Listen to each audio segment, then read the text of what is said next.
Help support the show by joining the Patreon or becoming a YouTube member. Also, hit that like button and subscribe if you want more Browns-focused content. Is it possible for the Cleveland Browns to find a quarterback? I know for a lot of people, since we've been watching this franchise try to get a quarterback on various different levels for the last 20 years, feel like that answer will never be yes.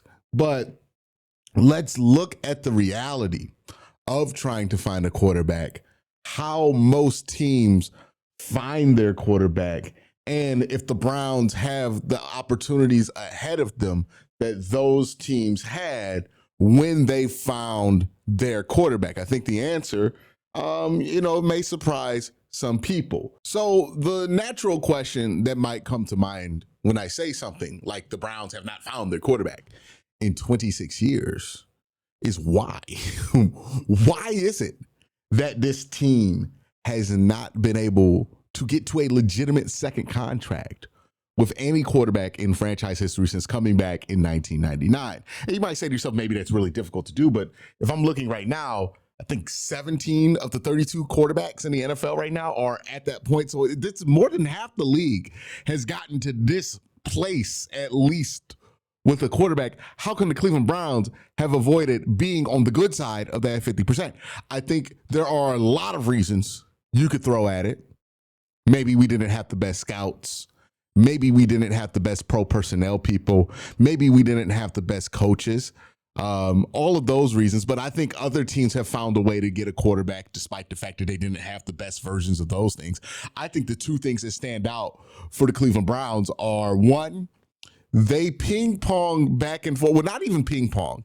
They tend to be overly cautious when it comes to drafting a quarterback. And look, I get it. You don't want to reach for a quarterback, but when the Browns have golden opportunities, like in the top 5 of a draft class, to go out and take a quarterback, the Browns tend to avoid, by any means, taking a quarterback, right? They've done it 2 times in 26 years. The Browns have had a number of top 10 picks over the years, and they've done it 2 times, right? Most of the other quarterbacks that we talk about that are on the back of that jersey are either drafted in the back half of the second round or in like day 2 or day 3 of the draft.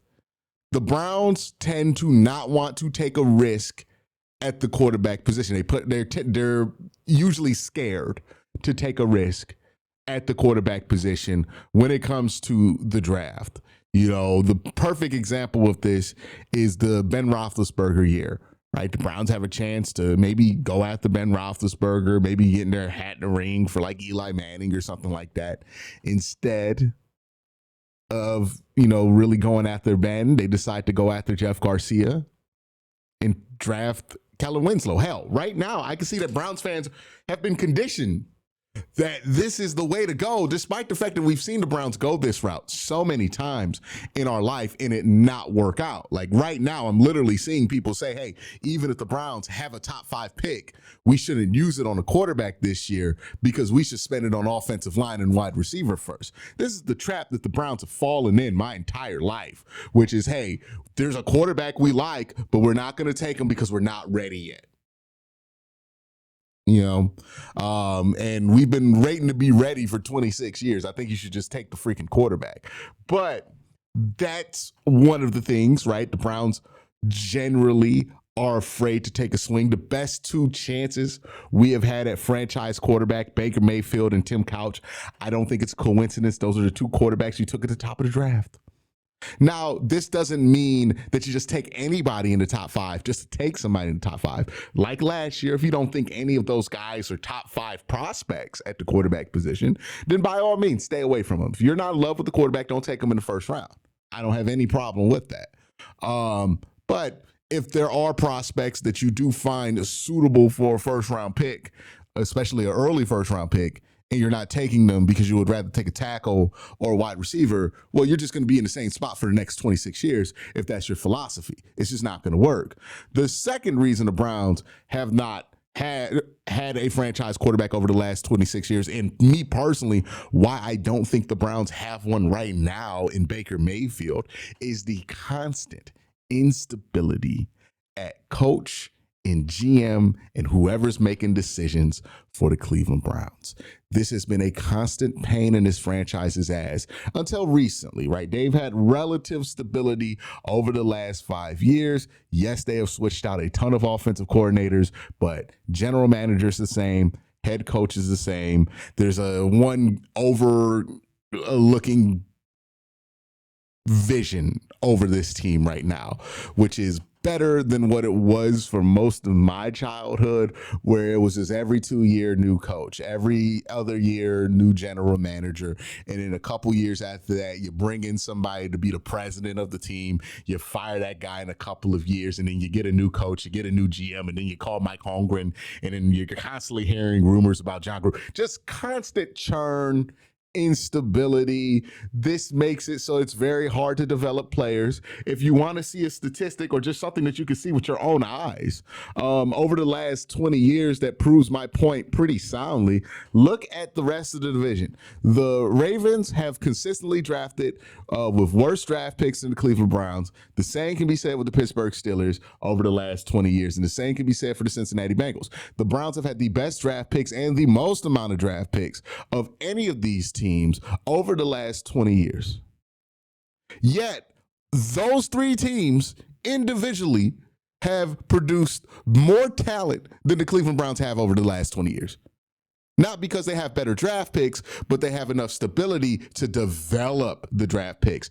The one thing that's better now, even though the record isn't really that great, but the one thing that's better now with the Browns that did not exist for most of my childhood is that the Browns are actually developing the rookies. Like, the players on the roster are actually having full careers as Cleveland Browns members, and they're developing, and some of them are reaching their fullest potential. So those two things have beat the Cleveland Browns' ass over the last 20 years. And by the way, if you're wondering how I connect this to Baker Mayfield and why I think this is why we don't have Baker Mayfield, I think the big issue with Baker Mayfield started when we exposed him to 2 coaching changes and 3 offensive coordinator changes in 2 years, his first 2 seasons in Cleveland. I think that taught him to not respect the coaching staff, to not respect his position coaches, to not respect his offensive coordinators, because he knew that he would outlive them, right? That he had the clout over them, which made him build some bad habits, which caused them to come off as really disrespectful to the next staff that came in there. And when it was clear that this staff was here to stay and they had issues with Baker Mayfield, that blew up and turned into a whole nasty thing. And that's how the beginning of the end started. It started with the instability, in my opinion. Now, everybody's welcome to their own interpretation of those events, and I'm sure there's some interpretations of this that fully blame Kevin Stefanski. But for me, I think about it, look at the instability you expose him to. You can't be surprised when he's not a model citizen behind the scenes as far as football goes, and you have some issues there because of look what he was exposed to early in his career. It's going to cause problems. I mean, like in 2019, they basically told him to carry the team at like his second year in the NFL. I thought that was really unfair for him, and it just ended up being a disaster. It created a monster that they couldn't fix, and he couldn't fix until he got cut from the Carolina Panthers. I mean, he even talks about how he needed to be humbled after his run in Cleveland and everything that went down there. So, I blame that on the instability, me personally, but you could blame it on whatever you want to. I think these two things have combined to beat the Cleveland Browns' ass when it comes to finding a quarterback. The Browns' inability to just have some balls and take a quarterback, and the Browns' inability to have stability. Both those things have combined to 26 years without a quarterback. So how do the Browns fix this? Can the Browns solve this problems? And how do the other teams in the NFL solve this problem that the Cleveland Browns have? We'll answer all those questions right after this sponsor message. Real quick, just want to let you guys know Sleeper has a new offer here. They're offering a free $20 entry, no deposit required. And also, if you're a first-time user, you also will receive a 100% match on up to $100 when you use the promo code WORSTTAKE. Again, $20 free, no deposit required. Plus, first-time users also receive 100% deposit match up to $100. Join Sleeper. So how does a team find a franchise quarterback? Now, if we would define a franchise quarterback, because we have to have some kind of definition for this, I'm going to say right now, starting quarterbacks in the NFL who have either made the Pro Bowl with their current team that they're on right now. So if you're Aaron Rodgers and you made the Pro Bowl, or you were all pro MVP with like the Green Bay Packers, and now you play for the Steelers, that does not count, right? But somebody like Jaden Daniels, who maybe hasn't played a while but has made those kind of honors, does count. So, but he's on the current team that he won those honors with. So if you have won, all pro, first team, second team, or Pro Bowl with the current team that you are on at the quarterback position, or if you have been on the team as the starting quarterback for 3 seasons, counting this one, right? So those are the two pillars I use to kind of define what a franchise quarterback is, or at least a quarterback that's in a franchise position. There are 17 of these quarterbacks right now. So 17 of 32 teams have that at the quarterback position. It's more than half. Josh Allen, Justin Herbert, Lamar Jackson, Joe Burrow, Pat Mahomes, Dak Prescott, Matt Stafford, Jordan Love, Baker Mayfield, Jared Goff, Kyler Murray, Trevor Lawrence, Tua, C.J. Stroud, Jalen Hurts, Jaden Daniels, Matt Stafford, Brock Purdy, right? So those are the 17 quarterbacks that, if you're a team, you say, hey, we currently have a quarterback. Now, 3 of these names are on shaky ground. 2 of these names are more shaky than anybody, and I think one of them is on their way. The 2 I think that are on the most shaky ground are obviously Kyler Murray and Tua. It sounds like Jonathan Gannon might have benched Kyler Murray. Now, they might recommit to him in the offseason. I've seen that happen before, but that just shows you he's on shaky ground there in Arizona. He's close to being on his second team. And Tua Tagovailoa, who, looks every week like he's inching towards being on another team next year. And then there's Trevor Lawrence, who's not on as shaky ground as Kyler or Tua, but it's close. It's getting close. It's getting close. People are starting to notice down there in Jacksonville. So that's where most teams are. You could say 17 teams with a quarterback in like their second contract or a long-term quarterback. 3 of those teams, those quarterbacks are on shakier ground than you would want. But most of the league, or at least close to half the league, have quarterbacks that they feel decent about. Now, that's not the only category. 8 teams are starting quarterbacks right now that they drafted in the first round and hope become that, right? There's Cam Ward, who we don't know about. Drake May, who's getting closer and closer. Probably by the end of this season will be on the list above him.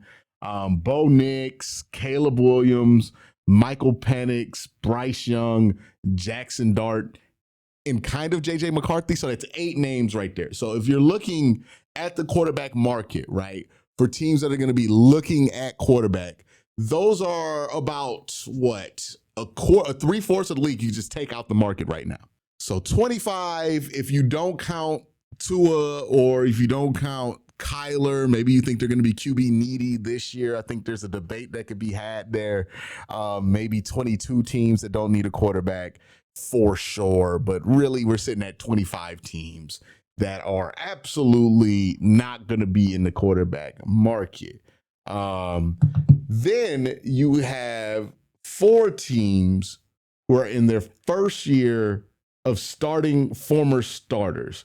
So you got like Aaron Rodgers in Pittsburgh, Geno Smith in Las Vegas, right? Daniel Jones in Indianapolis, Sam Darnold in Seattle. So, those 4 teams might not be motivated to look at quarterback this year. Pittsburgh would be the one kind of like exclusion to that because they don't have much money committed to Aaron Rodgers past this year. And Aaron Rodgers is super old, so we could add 3 more teams to this. Now we're at 28 teams that probably aren't looking for a quarterback. If we're looking at the market right now for a quarterback, I think there's probably like 6 teams there. There are three teams that truly need to go after a quarterback this offseason. Browns, Jets, Saints. Now, some of these teams, one of these three teams more than likely is going to decide they're going to kick this ball down the road and do it in 2027. The Jets are the team that have already indicated early that they're going to do that. Reports are out that they're looking at the 2027 class more than the 2026 class. Maybe that's smoke, maybe it's not. But if the Jets aren't trying to look at quarterback this year because maybe they're trying to set a foundation and they know they're going to be bad next year, right? And then they could go after their quarterback, then maybe that's what they're trying to do. It would make sense for the Jets, right? Which leaves the Browns and the Saints as the two teams that really need quarterbacks. Maybe the Jets are in on this class. Maybe they're not. I wouldn't be shocked if the Jets would be willing to deal a number one overall pick if they got it. And even then, they're not the team that has the best odds for the number one overall pick. That's the Tennessee Titans. Then there's that next tier team that I think would be willing to go after maybe QB 3 or 4 in the draft that they are available, but not necessarily in that top 2 quarterback conversation. The Rams, they're too good to get a top 2 pick. The Steelers and the Raiders. I think the Raiders might be in the market for a quarterback. The Steelers are definitely going to be in the market for a quarterback. And then you got the two teams that could pivot, the Dolphins and the Arizona Cardinals. So the market is pretty open for the Cleveland Browns to attack the quarterback position this offseason. And if we look at the Browns draft odds, I think ESPN through their FPI metric has it at the Browns having the third best odds to get the number one overall pick. I think it's like at 19%. But more importantly, their odds to get a top 5 pick this year are like 76%. And they're virtually a lock to get a top 10 pick this year. Especially with strength of schedule, how that works. They're going to get a top 10 pick. More than likely, they're going to sit on at least a top 5 pick. And they probably have really good odds to be in the top 3. And remember, if the Browns have the strength of schedule tiebreaker at the end of the season, let's say the Jets win 1 game for the rest of the year. They finish the season with 2 wins, but the Browns and the Saints both win 4 games. The Browns get the tiebreaker. They will be the number 2 pick. So they don't have to worry about winning as much as other teams since they have the tiebreaker in the draft, which again puts you in a better position to be higher in the draft. The Browns are also, just like the Saints, in a spot to where they cannot be in this draft position again next year without everybody getting fired. It's hard to imagine that both the Browns and both the Browns and the Saints would be in the top 3 of this draft without somebody on one of those 2 teams getting fired. But if you're the Browns next year, you can't say to yourself, oh, we'll just get quarterback next year. Because if you have a top 5 pick next year, there is no guarantee that you're going to be the one using it if you're Andrew Berry or if you're Kevin Stefanski. Hell, there's hardly any guarantee this year for Kevin Stefanski that he would be able to, have some say over this top 5 pick. So you can't really rely on 2027 if you're the Browns. And honest to God, there are enough quarterbacks, hopefully, in this class. I think right now we're looking at 3 names. I think we'll probably be at 4 or 5 names by the end of the season, depending on who declares and who doesn't. But Ty Simpson, Mendoza, Dante Moore, they're all looking like early first-round draft picks at the quarterback position. They're all playing at a high level. You're probably going to have a pick good enough to get one of those guys, whether it be you have to work a little trade with the Tennessee Titans or something like that. But there's going to be an opportunity to get your quarterback or to get one of those quarterbacks. I also think it's a unique year for the Cleveland Browns specifically because I think the 3 guys at the top of this class are kind of the type of players that the Cleveland Browns love to go after, right? Like if you look at the personality of Mendoza, that's the kind of personality that the Browns like to have in their locker room. If you look at the personality of Ty Simpson, again, another guy that the Browns would like to have in their locker room, Dante Moore. It's also a unique scenario where the Browns have great relationships with people connected to these picks. With Mendoza, they have a quarterback coach in Bill Musgrave, who was the offensive coordinator, the guy who recruited Fernando Mendoza to the University of California. So a great relationship there, a great ability to have some intel there on Mendoza. When it comes to Dante Moore, obviously Dylan Gabriel, who started over him last year, is here right now. The Browns also have a great working relationship with Dan Lanning and that coaching staff. They have interacted and done a couple of collaborations literally with the Cleveland Browns over the last couple of years. So there's a great relationship there. And with Ty Simpson, you got Tommy Rees, who was his offensive coordinator his freshman year at Alabama.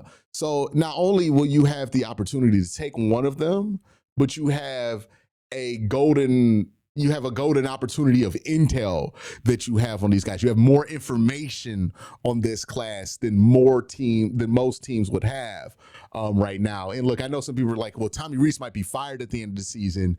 Bill Musgrave might be fired at the end of the season. Doesn't mean that if you're Andrew Berry and the scouting staff, you aren't getting notes right now about Mendoza from those guys. And it's not like you wouldn't have a relationship with those guys either if you were to move on. Because this is how the league works. So you have a golden opportunity here of information that other teams aren't going to have, that you are going to have access to. You have a golden opportunity here when it comes to where you're going to be picking, because let's be honest about the Cleveland Browns right now. I know a lot of people are like strangely talking themselves out of the ideal of the Browns getting a top pick in this draft, but the Browns are going to get a top pick in this draft, right? Like they are going to probably be able to lock that up. It is more likely than not, I think 75% likely that they get a top 5 pick. They got a 20% chance of getting the first pick in the draft. They are probably going to get the pick that they need to get a quarterback or one of those quarterbacks, given that there's 3 of them. I know that people are concerned because, there's 2 other teams that want a quarterback, but there's 3 guys. Right. So you're probably going to be in that conversation, and you have the ammunition to leap a team if you need to leap a team to get a guy, because you made the moves that you needed to over the last couple of years to get those picks. Right. So it's right there. If you're the Cleveland Browns, this is when you just have to do it. Right. Now, again, we'll see what their evaluation is on the quarterback position. I certainly would never advocate for a team to take a quarterback that they didn't love in the first round, especially in the top 5. But I think we're going to be in a situation where the Browns are going to look at the quarterback class and say to themselves, we have 3 guys we like here that we would like to use a pick on. And if that's the case, they can't be afraid. They got to go out and get the guy that they want. And that's how you solve the problem, right? If we're looking at the NFL, 17 of those quarterbacks, right? Of the 17 quarterbacks that we're talking about, where we're saying, hey, these guys have solidified the quarterback position for a long period of time for these teams. Over 50% of them, 9 of them, were taken with a top 10 selection. That's just where you have to go out and get your guy, right? In the top 10 of the draft, the Browns are almost guaranteed to get a top 10 pick in this year's draft. They got to go get their guy. The Browns aren't always going to be in the top 5. And if the Browns are in the top 5 next year, that means that one of the key reasons why the Browns have been failures at finding quarterback is back on, which is you're probably going to have a lot of instability again because you're going to have to fire everybody because you would have been in the top 5 for the last 3 years. So you can't bank on getting back there in 2027. You have 2 first-round picks this year. So if there was a year where you wanted to move up, this is the year where you have the ammunition to move up. You don't have that ammunition again in 2027. Maybe other teams like the Jets, who have a bunch of 2027 picks, might find it more ideal to wait to 2027. Also, they're in the first year of a head coach, right? So they can withstand a bad season this year and another bad season next year in the name of getting a quarterback. The Browns are simply not in that position. This quarterback class doesn't make sense for everybody, and I don't expect everybody in the NFL to be all in. This is not a Joe Burrow, Andrew Luck class, but this class has quarterbacks that make sense for the Cleveland Browns. And I think that this is an opportunity that the Browns will regret not taking advantage of. So if you want to solve the quarterback problem, first thing you got to do is do the same thing that 9 of the 17 teams that have solved their quarterback problem have done, which is take a quarterback in the top 10. Now, again, don't reach. Don't just take a guy just to take a guy. But if you think that one of those guys can be your answer, go for it. Don't sit here and waste time and say, oh, well, we took Shedeur in the 5th round. Let's give him a whole year next year. If you don't think Shedeur is the guy and you think somebody else is better next year, then take the guy that you think is going to be better. We have done this where we've foregoed quarterbacks because we want to see what freaking Brandon Whedon's got or Colt McCoy's got or Brady Quinn's got or and name a mediocre quarterback that we've waited a whole year to figure out what we have in them and didn't take quarterbacks because of. We have wasted and fumbled so many opportunities to get a quarterback because we have wanted to see what a 5th round pick can do, what a 4th round pick can do for a whole year, what a 3rd round pick can do. Or we fall into this idea of, well, let's get everything else first. If there's an opportunity to get a quarterback, take the quarterback. That's what the Browns should do. That's how you solve the problem. Once you solve that problem, guess what? You have an extra 1st round pick and a bunch of other picks in the draft and cap space and free agency to solve those other problems. But when it comes to quarterback, that problem, more than 50% of the time for the teams that have solved it, comes with a top 10 pick in the draft. So got to do the math on what you got to do there. If there's a quarterback there that you value in that position. That's all I got to say. Y'all have a great day. Have a better night. Peace.